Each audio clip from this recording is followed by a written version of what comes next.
kandi na cane cane turamushimira cane nyene icubahiro umutambukanyi w'umukuru w'igihugu cacu c'Uburundi, kuko mu minsi mikuru kenshi yaratugendera akatubaza uko tumerewe, n'igihe naba ndiko ndavuza abana yaradufasha akatubwira ati muze kuza muri fondasiyo umugira neza kugira dushobore kubafasha.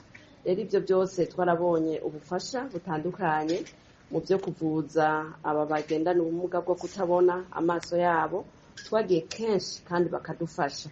Rero twabonye tumaze kuronka aka gashimwe na cane cane k'abagendana ubumuga bwo kutabona Alasade muri Congo Kinshasa, nica turavuga ati iri n'iteka ku Burundi, si kuri jewe ndongoye fondasiyo Uwiragiye, ni ku Burundi. Nica turavuga rero yuko twoza kubimushikiriza umuvyeyi yabanye natwe. Rero umuvyeyi nawe twamweretse izi medaye ibiri ndetse n'impamyabushobozi yuko batwibuka n'ibindi bitabo vyemeza yuko twahashitse. Rero nabo barakengurutse mu gihugu ca Congo Kinshasa ibikorwa nakoze mu gihugu cacu c'Uburundi, baca baravuga rero ko bitoherera hano ahubwo vyoba ibikorwa vy'akarere. Ibikorwa vy'akarere rero biba bigeze kure, ntibiba bikiri ivy'umuntu gusa canke fondasiyo Uwiragiye. Nico rero catumye tuza kwereka umuvyeyi nawe yishimire ibikorwa twakoze muri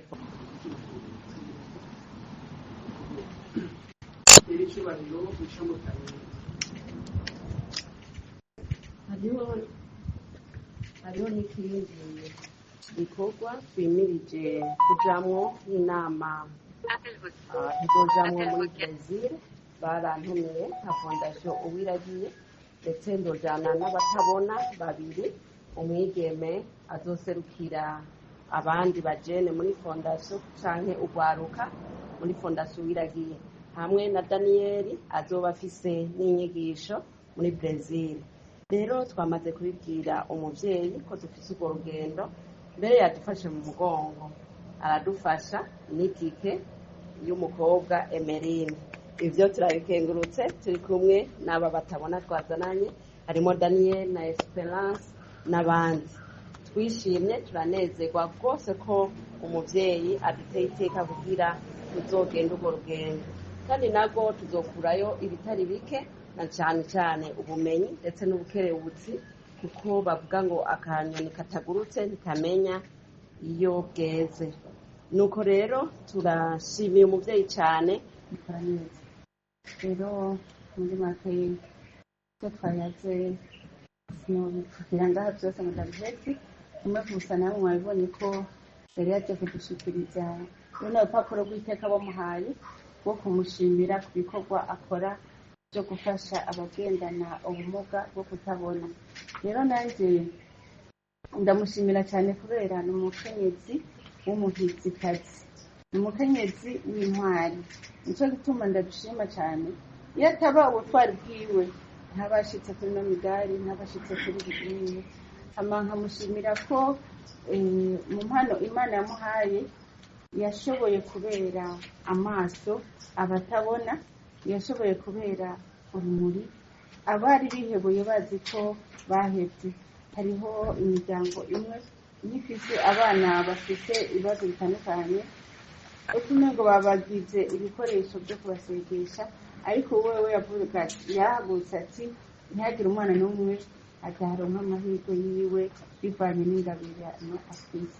Jeje ndabivuga ndabihamya kubera niyo kuva nk'ijyayo mu 2017 abana twabonanye n'ubu baranzi kandi duhuye baranyibuka, kandi batabona barashaka kumva ibyo barashavuga ati naka twari twajanye n'abana avuga ati uwo ni mama wanje. Rero nanje kw'izina rya fondasiyo Bona Kingira Neza no kw'izina ry'urwego rw'umutambukanyi w'igihugu ruteza iterambere, ndabivuze ko turamushigikiye kandi tuzomushigikira mu buryo dushoboye kubera ari umuntu agiye kwishoboza. Yateye akamo abarundi bose, nanje sinyoka gutera akamo n'abandi kugira umwe wese agire icyo yofashije kuwo ari we wese agendana ubumuga butandukanye. Imana yaduhaye amaguru kugira ngo tubere amabetiye abatayafise. Imana yaduhaye amaboko kugira ngo tubere abo gufasha abatayafise.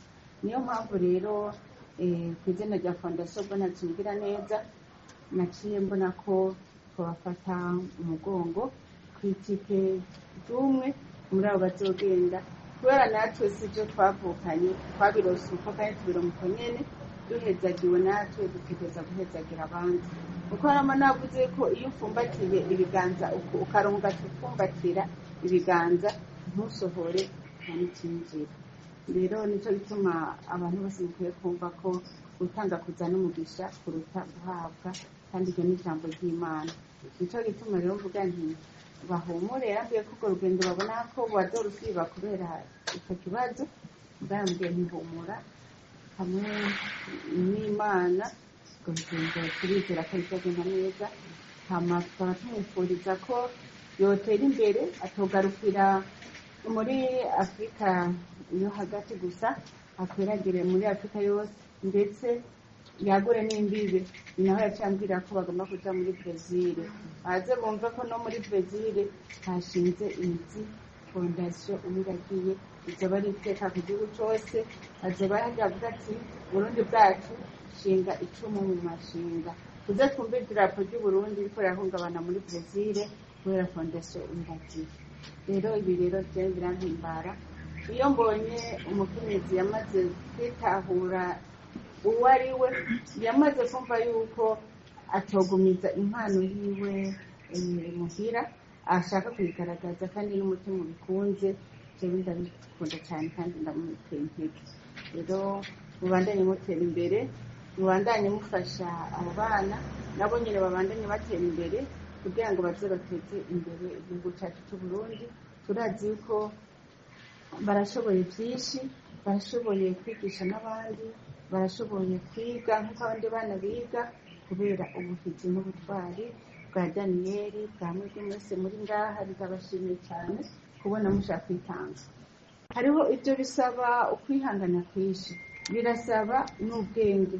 Nta muntu ashobora gufasha umuntu atabona, adafise nawe ikindi kintu Imana yamushizemo bituma abo ariko arafasha bose.